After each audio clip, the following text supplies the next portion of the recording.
Propuestas de la sociedad civil para la transición democrática en Colombia.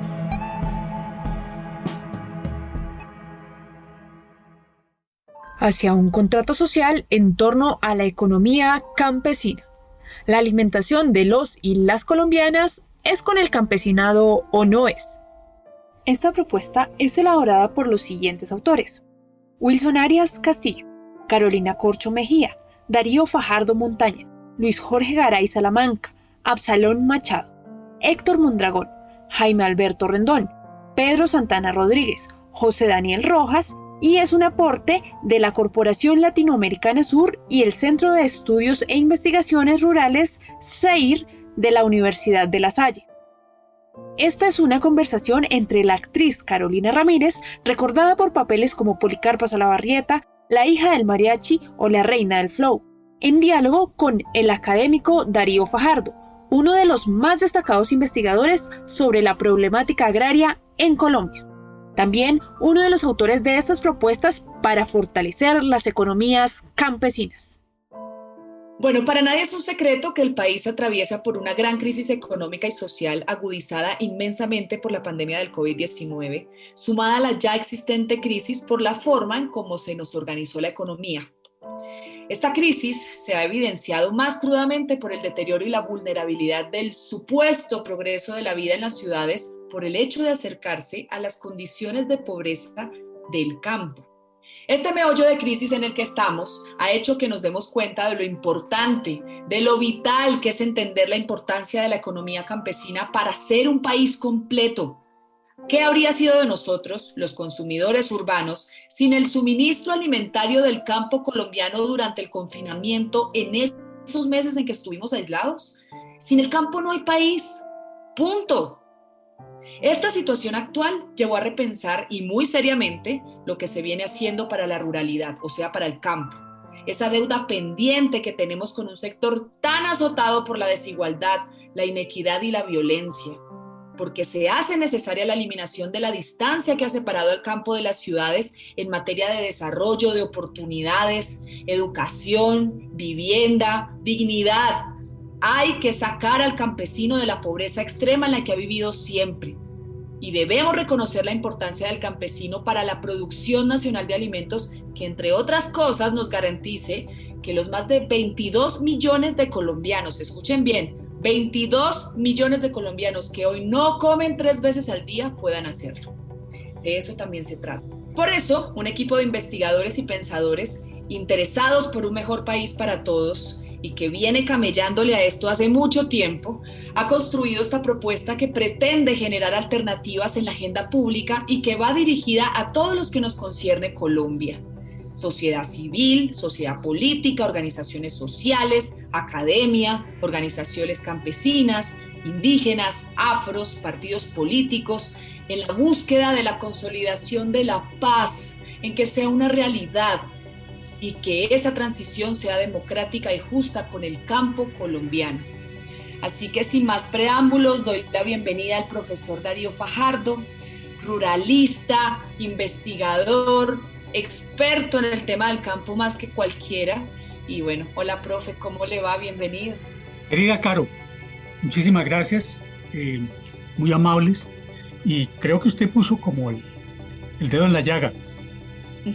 Yo de una vez voy a entrar, Caro, en lo siguiente. Mire, a propósito de toda esta situación que usted señalaba, de los efectos del COVID, pero efectos que están agravando problemas que ya vienen de muy atrás, quisiera decir lo siguiente. Hacia el campesinado colombiano se ha acumulado una deuda tremenda por 3 aspectos que yo quisiera destacar de entrada. En primer lugar, los campesinos y campesinas son los que han producido el grueso del abastecimiento alimentario del país. Y le cuento esto. En el año 1989, el Departamento Nacional de Planeación y el Ministerio de Agricultura hicieron un estudio muy interesante sobre la agricultura colombiana, y ahí hay un dato muy pertinente, y es que en ese momento, 1989, Colombia se autoabastecía de alimentos, es decir, los alimentos de la canasta básica los producíamos nosotros y lo perdimos. Hoy estamos importando más o menos el 40% de los alimentos. Después de haber sido un país que se autoabastecía. Y eso en medio de la guerra y todos los desastres, porque estamos hablando de 1989, que esto no era ningún paraíso, pero ahí lográbamos el autoabastecimiento del país. Entonces, lo primero para señalar es que hay una inequidad terrible, porque los campesinos vienen de abastecer al país en términos alimentarios, primero. En segundo lugar, algo que casi nunca se dice, Carolina, y es que los campesinos legitiman este régimen. Lo legitiman. ¿Por qué lo legitiman? Porque si usted va a mirar el comportamiento electoral, ¿en dónde se vota? En el campo, ¿sí? O sea que quienes hacen viables estos gobiernos terribles que tenemos son, de todas maneras, los campesinos, porque son los que legitiman con su voto este estado de cosas. Entonces, primero, el país les debe alimentación. En segundo, el régimen político y económico les debe legitimación. Esto que no se nos olvide. Y el tercero, más grave, ¿quiénes forman las Fuerzas Armadas? El ejército y la policía. ¿Quiénes? Campesinos. O sea que los campesinos los alimentan, legitiman el régimen y sostienen con las armas este estado de cosas. Pero el régimen es terriblemente injusto, porque no solamente los campesinos los alimentan, los legitiman y los defienden, sino que los ha convertido en el sector más abandonado de la población colombiana. Dígame si no. Es decir, legitiman, alimentan y defienden y reciben el peor trato de la sociedad. Porque lo que nosotros vemos, eso fue lo que vimos en las dos comisiones, en la Comisión de Campesinos y en esta comisión que está haciendo la propuesta, es que el campesinado y el mundo rural sigue siendo una parte muy alta, una proporción muy alta de la sociedad colombiana. ¿Cierto? Nosotros creemos, esa es fantasía, de que Colombia es un país de ciudades. Paja. Colombia es un país de pueblos. Porque la mayor parte de las llamadas ciudades, salvo Medellín, Bogotá, Cali, Barranquilla, Cartagena, que es donde hay una proporción importante de población urbana, de resto son pueblos, Carolina, son pueblos. Entonces, primero, los explotamos, los sometemos a la guerra, los desconocemos y encima de todo, invisibilizamos lo que es el mundo rural colombiano. Y sobre esas bases es que se sostiene la condición de sobrevaloración de lo urbano frente a lo rural. Entonces decimos, no, es que Colombia es un país de ciudades. Paja, no somos un país de ciudades, somos un país de pueblos. Bueno, en esas circunstancias hay que ver lo siguiente. Hay una guerra de más de 60 años, Carolina. ¿Y esa guerra por qué ha sido? Para sostener ese estado de cosas. No es por otra cosa. No es para quitarle un pedazo a otro país ni para traernos el oro de Venezuela. No. Es para sostener ese estado de cosas que resulta muy rentable a quienes se benefician de ese estado de cosas. Hay unos sectores de la sociedad que se benefician, que son quienes capturan el grueso de la renta, de la producción social y de la tributación del país, porque acordémonos qué es la corrupción, que hay unos señorones y señoronas que se roban la plata pública, se la roban, pero eso aquí no pasa nada. ¿Por qué? Porque ese sistema de vida económico y político está soportado por lo que le digo, unos alimentos producidos por campesinos, una legitimación producida por el comportamiento electoral de los campesinos y el afianzamiento armado de ese régimen. 60 años. 60 años que nos han causado todo tipo de tragedias. Todo tipo de tragedias. Millones de desplazados, tal vez uno de los países con mayor número de población desplazada. ¿Y esos que desplazados quiénes eran? Campesinos. ¿A esa gente de dónde la sacaron? Del campo. Por eso es que también nuestra disponibilidad alimentaria se ha ido cayendo. Porque imagínense un país que dependía de la alimentación producida por los campesinos y le sacan 8 millones de personas del campo. ¿Qué queda? El espacio para las importaciones, de las que también se benefician ciertos sectores que fueron precisamente los que apoyaron todas estas políticas de la comercialización, de la importación de alimentos. Es decir, TLC, ¿qué es? Importación de alimentos y otras cosas, pero fundamentalmente alimentos. Entonces, eso se sostiene no por el viento que hace aquí, no, por una guerra de más de 60 años que ha permitido además el campesino persista en su desorganización política, ¿cierto? Porque si aquí tuviéramos un campesinado con una organización política tan potente como su participación efectiva en la alimentación y en la ruralidad del país, este era un país campesino, ¿sí? Sería un país, digamos, en donde el grueso de la acción política estaría sustentado en los campesinos reivindicando sus propósitos, pero esa no es la situación. Ok, y esto creo que me lleva a hablar de un tema muy importante, o sea, a pesar de que el país cuenta con al menos 2 leyes que han propuesto una necesidad de cambio para el campo, ¿sí? O sea, 2 intentos de reforma agraria, incluyendo el acuerdo de paz, además, pues sabemos que ninguna se ha ejecutado propiamente, que la causa de más de 60 años de guerra tiene un meollo importante en el conflicto por la tierra, ¿no? Que me parece importante entrar en este punto. Colombia tiene una distribución muy inequitativa de la tierra, ¿sí? O sea, si nosotros agarramos una torta, la partimos en 4 partes, solo un pedazo, incluso menos, alcanzaría para la agricultura y pertenece a un porcentaje de gente numerosa en proporción a esa porción de tierra. Pero el resto, digamos, esos 3 pedazos de torta que nos quedaron, como para que la gente se vaya haciendo una imagen mental, pertenecen a muy pocas personas. Pero lo grave es que esas pocas personas que tienen esa mayor cantidad de tierra, no siembran nada, ¿no? A eso le vamos a sumar un inapropiado uso del suelo, o sea, tenemos suelos que no se siembran, otros terrenos que se explotan, recursos que no se pueden recuperar, por ejemplo, la minería, ¿sí? Y bueno, la informalidad, todas estas cosas, pues obviamente va a ser muy difícil el camino al pequeño productor. A duras penas le alcanza para comer con el pedazo de tierra que tiene. Así, si es que no trabaja como jornalero en la tierra de otro. A eso le vamos a sumar el proceso de restitución de tierras despojadas por el conflicto, que ha sido lentísimo y el conflicto sigue sin acabarse además, porque el campo sigue incendiado. La inequidad tan brutal que existe para la mujer rural, siendo tan fundamental en la economía campesina y la agricultura familiar. O sea, tenemos un montón de cosas que tienen que ver con la tierra, ¿no? La distribución inequitativa, el uso inapropiado del suelo, la informalidad de la tenencia, el lento proceso de restitución. ¿Ahí qué, profe? ¿Cómo seguimos adelante? ¿Cómo podemos pensar que algún día el país va a salir adelante viendo este tema tan jodido de la tierra? Carolina, mire, le comento una cosa. Esas cifras, digamos, de una aproximación general que usted nos plantea, que son muy útiles como para que la gente del común se haga una idea de esa torta, resulta que es todavía más grave, porque hay unos propietarios, son más o menos unos 2.000 propietarios, que tienen el 40% de la tierra. Es decir, casi la mitad de la tierra lo tienen unos 2.000 propietarios. 2.000 propietarios. Que tienen fincas de más de 2.000 hectáreas, fincas muy grandes. Y como usted decía, Colombia es, digamos, creo que es el 5º país según la FAO en disponibilidad de tierras con potencial agrícola. Pero de esas tierras con potencial agrícola tenemos 36 millones en praderas, lo que usted estaba diciendo, vacas. Aquí resulta que las vacas tienen más tierra que la gente, y no es un chiste, es terrible, es trágico. Las vacas tienen más tierra que la gente.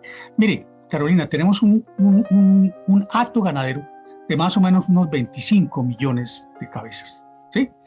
Y esos 25 millones de cabezas están distribuidos sobre 36 millones de hectáreas, es decir, que hay más de 1 hectárea por cabeza de ganado, ¿sí? Mientras tanto, tenemos campesinos que tienen menos de 5 hectáreas y que son menos de 3 millones de hectáreas, ¿sí? Entonces vea el desbalance tan terrible. Y en esos 36 millones de hectáreas que están las vacas, lo que le digo, praderas. El resto, esa partecita chiquita que usted ya mencionaba, esos 3 y pico de millones, son las tierras de los campesinos. Terrible. Sin embargo, en esas tierras, digamos, los campesinos producen con unas condiciones muy críticas, como se evidenció ahora con la pandemia. Resulta que el país entró en una crisis, había una carencia de alimentos muy grande que ya venía de atrás, por lo que hemos hablado, y con las dificultades del transporte, por el tema del control, al COVID y todo este tipo de cosas, los alimentos se encarecieron y se han encarecido brutalmente, pero no por culpa de los campesinos, porque entre los campesinos y los consumidores hay una estructura de comercialización que es pavorosa, ¿cierto? Es decir, del surco a la mesa hay una distancia tremenda que la controlan quienes controlan las redes de comercialización, ¿cierto? Muy grande. Con la pandemia, esto se hizo más notorio, porque una cantidad de factores afectaron el tránsito de los alimentos del campo hacia las ciudades. Lo dificultaron. Entonces, se dificultaron los transportes de los alimentos, pero además, por efecto de lo mismo, se encarecieron los alimentos. Ahora vamos a tener otra crisis peor, Carolina, que es la crisis de los containers. Porque resulta que muchos de los alimentos que ya estamos nosotros consumiendo importadas vienen en containers. Y eso se está encareciendo brutalmente.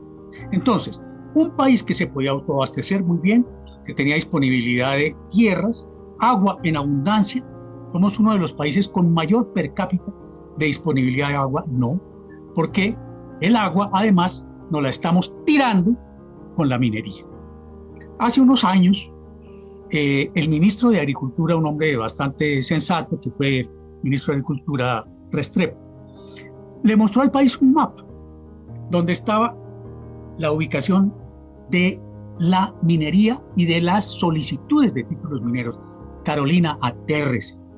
Esas solicitudes y esa minería está sobre las cordilleras, donde está la población, donde está el 70% de la población, ahí está la minería y las solicitudes mineras. Y ahora con el viaje de este señor por allá a los países árabes, pues quién sabe qué le regaló. Quién sabe qué le regaló porque lo llenaron de joyas, no sé qué más perendengues. Pero el caso es que se agravó esa entrega de los recursos mineros del país que no debían ser tales, porque ahí está el agua. El agua Claro. nace en los páramos, el agua nace en las montañas. Entonces, este señor entregando lo que quedaba de la minería. Entonces, ese mapa que mostró Juan Camilo Restrepo se hace más dramático en este momento porque estamos entregando los espacios donde se genera la captación de aguas a la minería. ¿Sí? Y nadie come oro. Y además ya vimos el ejemplo de la comunidad guajira, ¿no? O sea, a las comunidades guajiras indígenas les robaron el río. Y las consecuencias de desnutrición tan bárbaras que tienen es porque les robaron el río. O sea, es así. No sé qué nos va a quedar de país si ya si empezamos a regalarles el agua. Además que nada de esos recursos quedan para el país. No. Exacto, Carolina. Entonces, bueno, esa es la situación, tenemos las cifras, tenemos una creciente conciencia en el país, porque usted recuerda posiblemente el caso de Santurbán, cómo se movió la gente. La gente se ha movido por sus páramos. Bueno, entonces el país comienza a moverse, comienza a reaccionar, ¿sí? Tratando de salir de la guerra, comienza el país a pensar en el país, porque ya el problema no es únicamente defenderse, porque bueno, hay mal que bien, a pesar de todo lo que está pasando, pero la gente comienza a decir, bueno, estamos en proceso de paz, pero esa paz, ¿para qué nos sirve? Primero que todo, el espacio, tener un espacio de vida, pero tener un espacio para producir, para asegurar la existencia de las comunidades. Pero entonces ahí viene el tema de la tierra. Bueno, ¿en qué tierra vamos a vivir? Cuando se está expandiendo la gran propiedad. Entonces ahí viene un tema de que el país tiene que parar la expansión del planeta. En ese sentido, yo le digo una cosa: el país tiene un aliado, de todas maneras, que es el DANE, porque el DANE produjo el documento más explosivo y más subversivo que hay en este país, que son los resultados del censo agropecuario. El censo agropecuario no tiene fórmulas mágicas, no, ahí están los datos, para que los apropie todo el mundo, en las escuelas, en los colegios, en las familias, todo el mundo se puede apropiar de lo elemental y de lo fundamental del censo agropecuario, que por eso digo yo, es el documento más subversivo que tiene el país, porque nos muestra la inequidad. Nos muestra, por ejemplo, un detalle, Carolina: el 47% de la población rural está sufriendo de prevalencia de pobreza. Es decir, el 47%, casi la mitad de la población rural colombiana está en condiciones de pobreza. El país no se puede aguantar eso. Entonces tenemos que comenzar a movernos. Es decir, esos son temas de educación. Por eso la importancia de este tipo de acciones, de este tipo de programas, porque son para educar, no son para científicos por allá de las ultrauniversidades. No, es para la gente común y corriente, que comience a decir, bueno, mire, mi comida, ¿dónde se produce? ¿Por qué es tan cara? ¿por qué no me llega? Y comenzar a pelear, porque no se trata simplemente, que es lo que yo le digo a mis estudiantes, no se trata solamente de tener datos y de conocer y tener un poco de libros así como los que tengo aquí. No, se trata de que esa información es para transformar el país. Esa información es para transformar el país. Sí, porque además nos llama mucho la atención que todavía hay gente que no se ha enterado realmente de lo que pasa en el país, que no se ha enterado que la ruralidad en Colombia y que finalmente el conflicto del campo es lo que nos ha mantenido en esta guerra que pues no va a acabar nunca hasta que no equiparemos la balanza y de alguna manera le devolvamos la dignidad, le devolvamos equidad, le devolvamos al campo algo que simplemente le fue negado porque como siempre nos quedó lejos en nuestra percepción de urbanidad. Entonces creo que ha sido muy interesante también ver en los últimos años, por ejemplo, cuando empezamos a protestar y la gente empezó a salir a las calles, cómo empezamos a encontrarnos y a mirarnos a la cara con el campesino, con el indígena, con el afro, con las comunidades, porque digamos que eso era algo que antes no pasaba en el país. Yo me acuerdo cuando era chica, pues mis papás, no sé si alguna vez en su vida alcanzaron a ir a una protesta, y creo que de las cosas más maravillosas de las que yo tengo, pues recuerdo, es esa experiencia de poder encontrarme directamente con las distintas marchas que ha habido en el país, y ahí es cuando realmente muchos nos hemos enterado de que sí, el campesino era pobre, pero nunca nos imaginamos que tanto, la verdad. Entonces sí es muy importante como precisamente dejar de hablar del campo como algo aislado, ¿no? Algo que nos queda lejos a las ciudades, como si lo rural y lo urbano no coincidieran, no se encontraran, como si no perteneciéramos a un mismo territorio, un mismo país. Y según esta propuesta, o sea, esta brecha, esta distancia que históricamente los ha diferenciado, solamente se va a cortar cuando los ciudadanos urbanos y el resto, y el Estado sobre todo, empiecen a ver la importancia de las contribuciones que el campo le da al desarrollo del país. O sea, yo creo que lo fundamental y el punto número uno es la construcción de paz. Esa paz tan anhelada por la mayoría de los colombianos, porque no todos, yo lastimosamente hay unos pocos que todavía no quieren que Colombia esté en paz, porque pues seguimos hablando de esta historia patria, llevamos muchos años hablando de esto, y no va a haber paz, no van a parar las masacres, los desplazamientos, la violencia, hasta que no encontremos justicia social para el campo. El campo nos trae sostenibilidad ambiental, el campo nos trae seguridad alimentaria, que todos podamos comer la papita y que sea la que se produzca acá, en nuestro territorio, porque tenemos tierras para hacerlo. Y el control de los territorios haciendo producir la tierra, conservando nuestros recursos naturales, o sea, que este país no termine siendo tierra infértil, que aprovechemos todos los recursos que tiene siendo sustentable porque tenemos cómo hacerlo. O sea, es muy triste que precisamente esa brecha que nos ha separado, porque además no tendría por qué, porque somos un solo país, tienen puntos tan fundamentales para que todo nuestro conflicto de alguna manera se empiece a resolver. Profe, por ejemplo, ¿qué podemos hacer o esta propuesta qué tiene específicamente para equilibrar precisamente esa balanza con el campo? Carolina, miren, hay una cosa que casi que por sabida se calla, pero tenemos una línea de trabajo al país, que yo creo que es el acuerdo de paz. El acuerdo de paz, pues, que ha desatado tantas iras, pero también tanta esperanza en la gente. Tiene un primer punto que es ese, precisamente, y ahí se habla no solo de la tierra es muy importante, pero la tierra no se come.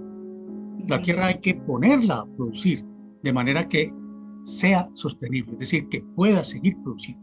Mire, usted va, por ejemplo, al Valle del Cauca y es una tragedia ver los suelos de las áreas productoras de caña de azúcar. Están cada vez más desertificados porque se ha aprovechado mal ese espacio, ¿sí? El agua se ha captado, no solo la de ahí, la de ese espacio, sino la de las montañas, porque eso se chupa. Entonces hemos agotado los suelos, estamos agotando el agua, la atmósfera la estamos haciendo irrespirable por la utilización de los químicos con los que se pretende combatir las plagas y aumentar supuestamente la productividad de la caña de azúcar. Entonces tenemos que ser conscientes de que ese camino que nos propuso el acuerdo agrario no es una revolución, pero es el comienzo de una luz. Habla de la tierra, evidentemente, habla de la tierra para mejorar la disponibilidad de tierras de los campesinos, para asegurarle no solamente la tenencia de la tierra, sino que pueda acceder a créditos, asistencia técnica, que pueda demandar al Estado la asignación de vías de electrificación, de vías terciarias, es decir, lo que se necesita. Y es que mire, usted lo decía, nosotros tenemos ya 2 leyes de reforma agraria que no se han cumplido. La primera, y aquí voy para otro punto, la primera ley fue la ley 135 de 1961. Esa ley la impulsaron inclusive los gobiernos o el gobierno de los Estados Unidos, el gobierno del presidente Kennedy, y se impulsó en el marco de lo que se llamó la Alianza para el Progreso. Con segunda, tercera, cuarta intención, sí, lo que sea, pero de todas maneras se estaba empujando comenzar a hacer una reforma agraria en el país. Sin embargo, las élites de este país dijeron no, qué pena, pero no vamos a hacer reforma agraria. Los campesinos que no tienen tierra, que ya fueron desalojados por la violencia, porque esto fue en el año 61, se van a colonizar, se van al quinto infierno a colonizar. Eso no es ninguna maravilla. Irse uno por allá, al Bichada, irse uno por allá al sur del Pacífico, irse uno por allá al Caquetá, habiendo tierras con disponibilidad de infraestructura, mal que bien, con mercados cercanos. No, el campesino había que sacarlo de ahí. Y lo sacaron. Y lo sacaron, y ese fue el sentido de lo que se llamó el Pacto de Chicora, 1972. Entonces dijeron, no, aquí no vamos a hacer reforma agraria, campesinos sin tierra se van a colonizar. ¿Y qué pasó, Carolina? 1972, Estados Unidos estaba en la guerra de Vietnam. Y la guerra de Vietnam generó 2 cosas. En primer lugar, los jóvenes norteamericanos se opusieron a la guerra de Vietnam, porque ellos no querían volver mutilados si es que volvían a Estados Unidos. Entonces hubo un movimiento por la paz en Estados Unidos. Y los sectores que defendían la industria de guerra en Estados Unidos dijeron, a estos hay que darles. Y entonces mataron, judicializaron a quienes estaban promoviendo el proceso de paz en los Estados Unidos. Y la otra forma, que fue todavía peor, fue que se difundió el consumo de drogas, de los psicotrópicos. El gobierno norteamericano asignó una cantidad de recursos a universidades como McGill, por ejemplo, para que investigara sobre los psicotrópicos como un factor de disuasión de la conciencia. Y se comenzaron a producir psicotrópicos de origen químico, de síntesis, pero también se comenzaron a buscar los psicoactivos de origen natural. Y ahí estaba nuestra patria, porque nosotros teníamos tierras baratas, que fueron las tierras de la colonización, y mano de obra barata, que era la de los colonos, que iban a producir esos cultivos. Y para sacar los cultivos de allá, los productos de esos cultivos hacia acá, ¿qué había? Pilotos de guerra norteamericanos. Usted vio, Carolina, una película formidable que se llama Pájaros de Verano. Sí, la vimos. Sí. Ahí están los pilotos, que eran los pilotos de Vietnam, que estaban quedando libres para venir a transportar en las avionetas la droga del Guaviare, del Meta, del Putumayo, a donde se necesitaba que se consumiera. Claro, el auge de la marimba es esa. Claro. Y después la cocaína. Entonces se estableció el puente entre un país en condiciones de miseria terribles, porque esas son nuestras zonas productoras, esas no son zonas como el Valle del Cauca, no son zonas pues como el Bajo Cauca, etcétera, no son zonas deprimidas, pobres, de un desequilibrio terrible con las zonas ricas del país, pero hay que mantenerlas así, y se mantienen así, porque así es que somos competitivos. Eso es lo terrible, somos competitivos porque tenemos una pobreza que es en donde se produce la droga, pero ahí no quedan los resultados de la droga. Los resultados de la droga se van para allá y se van para acá a reciclarse en el sector financiero, porque allí es donde se reciclan los recursos del narcotráfico. Allí, eso no es por allá en las barriadas, no, es ahí en el sector financiero donde se recicla. Bueno, y por eso nos mantenemos así. Y peor aún, Carolina, le digo esto, ¿usted sabe para qué sirven las fumigaciones? Las fumigaciones sirven para que no se expanda la producción de la coca, porque si se expande la producción de la coca, los precios se caen. Un control de mercado. Señora. Es un control de mercado, básicamente.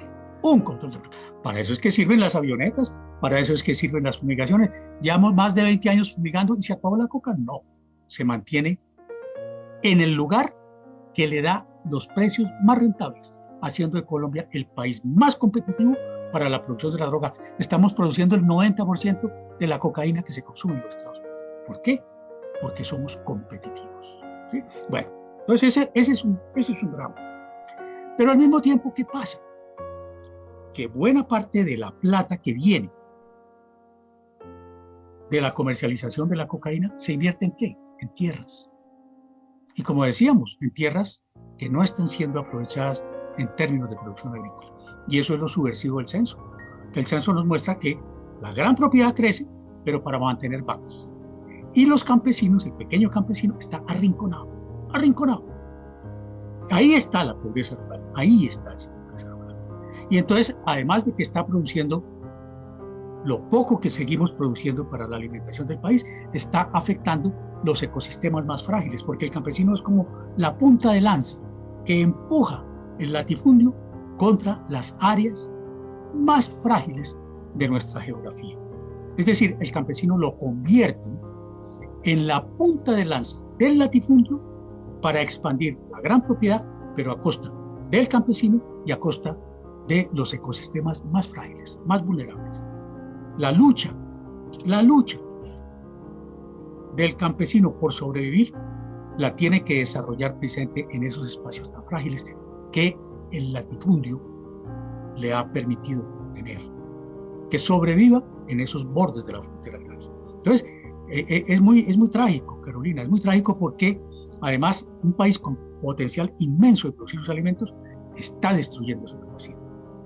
Claro, entonces, y precisamente es este flagelo que ha azotado el país por tantos años, o sea, afectando incluso la propia identidad de Colombia, ¿no? No puede ser que nos conozcan afuera como el país, el gran productor de cocaína, mafia, guerra, cuando somos mucho más que eso. Y encontró el lugar perfecto para desarrollarse, que es la pobreza. Y la pobreza se instaló en el campo desde siempre, ¿sí? No vamos a cambiar este panorama hasta que las condiciones de vida en materia de dignidad, de desarrollo, de justicia, de la participación social y política de lo rural y lo del campesino se equilibre, ¿no? Es una deuda pendiente, volvemos otra vez como al tema de esa deuda pendiente con quienes han estado en el ojo del huracán del conflicto colombiano desde siempre, ¿sí? Según esa realidad, profe, o sea, ¿ustedes cómo proponen el proceso, por ejemplo, la restitución de cultivos ilícitos? O sea, precisamente sabemos cómo llegaron ahí, cómo se articula el narcotráfico con el campo, pero entendiendo, digamos, todo este contexto y todo este panorama que la verdad no da muchas luces, ¿qué luces hay? ¿Qué luces existen para que saquemos al campo precisamente de este flagelo tan duro que de la guerra, pero también de la guerra del narcotráfico? Por el narcotráfico, ¿no? Primero, yo creo que tiene que ver con la pobreza, con la desigualdad, y el narcotráfico siempre se ha nutrido de eso, precisamente para existir. Sí, Carolina, sí, mire, por eso yo vuelvo al tema del acuerdo de paz, porque además del primer punto que está referido a la reforma rural integral, tenemos otro punto que es el punto cuarto de la sustitución de cultivos. Pero la sustitución de cultivos no es simplemente cambiar coca por yuca o coca por papayas, no, las condiciones de desarrollo, ¿sí? Porque solamente cuando cambien las condiciones de desarrollo de las regiones en donde se está produciendo los cultivos de uso ilícito, solamente cuando eso ocurra, tenemos un campesinado que está saliendo a las vías, está saliendo a las escuelas, está saliendo a la salud, está saliendo al acceso a infraestructura, sí, pero solamente cambiando esas condiciones. Porque no se trata de que en esas regiones cambiemos un cultivo por otro, porque va a dar lo mismo. Sin vías eso es exactamente igual, sin electrificación es exactamente igual, cambiar coca por papayas, por Dios. Hay que cambiar, son las condiciones de base en las que está la gente, es lo que algunos han llamado el desarrollo desigual. ¿Por qué esos campesinos? ¿Por qué esos campesinos que están en el Putumayo, en el Catatumbo, en algunas regiones del Bajo Cauca? ¿Por qué ellos siguen produciendo eso? Porque no tienen las condiciones para elevar su calidad de vida y para generar otro tipo de producción que además implique la transformación de la producción, ¿cierto? Porque solamente así, digamos, equiparando las condiciones de vida, de desarrollo de las regiones más avanzadas con las que hoy están produciendo cocaína, vamos nosotros a cortar esa dependencia de la producción de los cultivos de uso ilícito, solamente cambiando las condiciones de desarrollo de esas regiones. No cambiando un cultivo por otro, no, cambiando las condiciones de desarrollo de las regiones que hoy están produciendo los cultivos, cambiando las condiciones de desarrollo, porque si no, no hay ningún cambio. No hay ningún cambio, es decir, el campesino del Catatumbo, el campesino por allá de las regiones del Putumayo, no va a salir de esas condiciones de depresión si no cambian calidad de vida, su disponibilidad de acceso a infraestructuras, su disponibilidad de acceso a los servicios. Solamente cambiando eso vamos a cambiar el tipo de economía que hoy existe en esas regiones por otro tipo de... ¿Por qué no son como Palmira? ¿Por qué no son como los municipios desarrollados? Porque se les mantiene así, porque así es que están obligados a producir esos productos. O sea, tenemos un camino largo, pero yo creo que hay un camino y precisamente, bueno, de esto se trata también, ¿no? Creo que precisamente estas propuestas que se hacen para acercar al país a sus semejantes, porque creo que hemos sido un país que no nos hemos reconocido en los otros, ¿no?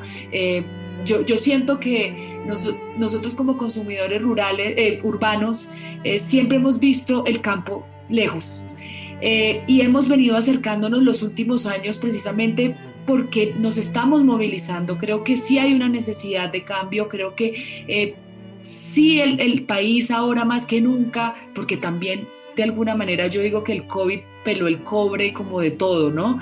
El sentir que las ciudades, que es donde supuestamente existe el desarrollo, donde supuestamente existe pues mejores posibilidades de vida, entre comillas, ¿no? Ya ha llegado a unos niveles de pobreza tales que además lo paradójico de todo es que el campo podríamos sacar de la pobreza a todos los colombianos con lo mismo que se produce acá. Y hasta que no entendamos eso y hasta que no entendamos que esto va más allá de simplemente, listo, que el campo produzca. Bueno, pero es que ese campo, hay un montón de gente que vive de ese campo y hemos olvidado que creemos que la tierra es muy importante, pero quien la cultiva es muy importante ahí, el tejido social, lo humano. Yo ahora que esto no sé si va a quedar en el podcast, lo voy a contar así como... pero lo que ha pasado y lo que ha agudizado mucho el tema del COVID es la falta de gente, ¿no? Yo ahorita estoy como en temas de viajes y cosas y no he podido hablar con personas porque todo se automatizó. Entonces hay una falencia de gente general impresionante y eso ha cortado de alguna manera la posibilidad de poder acceder al ser humano como tal. Las protestas nos han acercado a los sectores. A mí, en especial, me acuerdo la primera marcha a la que fui, que estuve aquí en Bogotá, que fue cuando quisieron la Ley 30, ¿te acordás? La Ley 30, eso fue una gran marcha hermosísima que hubo en la Plaza de Bolívar, sí, con papabombas, SMAT y todo lo demás, pero fue hermoso poder ver cómo la gente empezó a pararle bolas a estos muchachos, a los estudiantes, que muchos no son tan muchachos, pero pues esto empezó a generar un movimiento que después vino la de los campesinos, la de los indígenas y poco a poco yo creo que hemos venido acercándonos directamente a eso que nos quedaba tan lejos. Pues profe, mire, yo creo que hay muchos temas de los que queríamos hablar. Caro, yo creo que Caro ya puede aparecer por ahí. Hablamos de estos 3 temas principales, de 3 primeros temas, porque aquí principal es todo, porque con el campo eso es todo lo que hay que abarcar. Hablamos de cultivos ilícitos, hablamos de la tenencia de la tierra, hablamos de la importancia de reconocer la ruralidad y de la importancia del aporte que ellos hacen a la sociedad y sobre todo a la construcción de país, ¿no? O sea, creo que tenemos que empezar a hablar, si vamos a hablar de Colombia, tenemos que hablar de Colombia como un todo, no como un sector que es prima por encima del otro. Colombia es un todo, Colombia es una suma de un montón de ciudadanos, unos viven en las ciudades, pero otros también, aunque vivan en el campo, también hacen parte de lo que conforma un Estado, y es muy importante que nos acerquemos precisamente a que no somos unos u otros, somos todos. Y todos tenemos que salir de este meollo algún día, ¿no? Y empieza por el reconocimiento. Sí, Caro, mire, se me vino a la mente una cosa que salió en una frase del Informe Nacional de Desarrollo Humano que lo estuvo coordinando precisamente Absalón Machado. Decía, el bienestar de la gente de la ciudad depende del bienestar de la gente del campo. Piensen eso. Es decir, nosotros estamos asustados que la inseguridad y que la vaina. ¿Por qué? Porque es que el campo cada vez está más descompuesto y lo que pasa en el campo de una u otra manera viene aquí a la ciudad. Entonces eso hay que tenerlo en cuenta porque somos un solo país, somos una sociedad.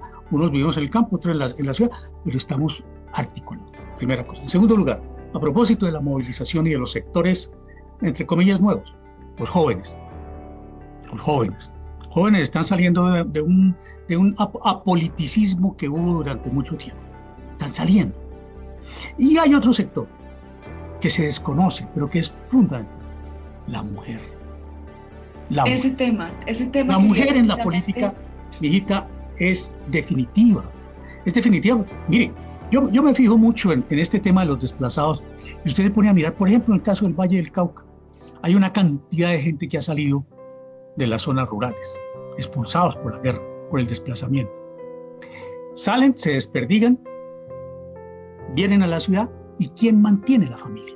La mujer. La mujer mantiene el anclaje de la familia.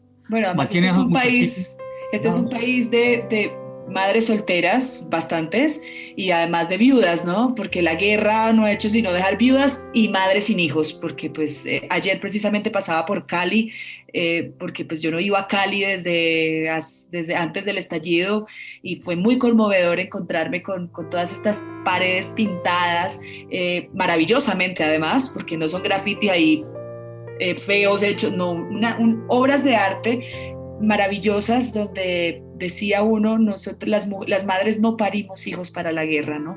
Y creo que es hora de que las madres colombianas dejen de parir hijos para la guerra.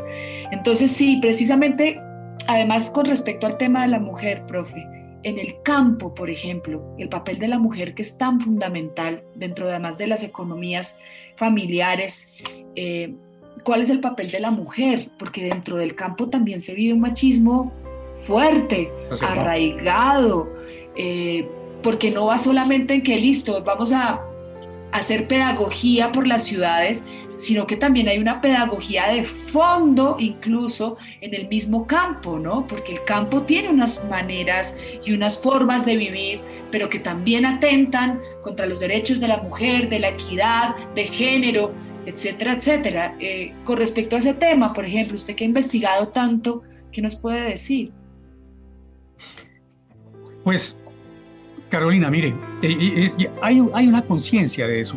Decía hace mucho rato, mire, hay una señora antropóloga, una mujer extraordinaria, que ya murió, que se llamaba Virginia Gutiérrez de Pineda.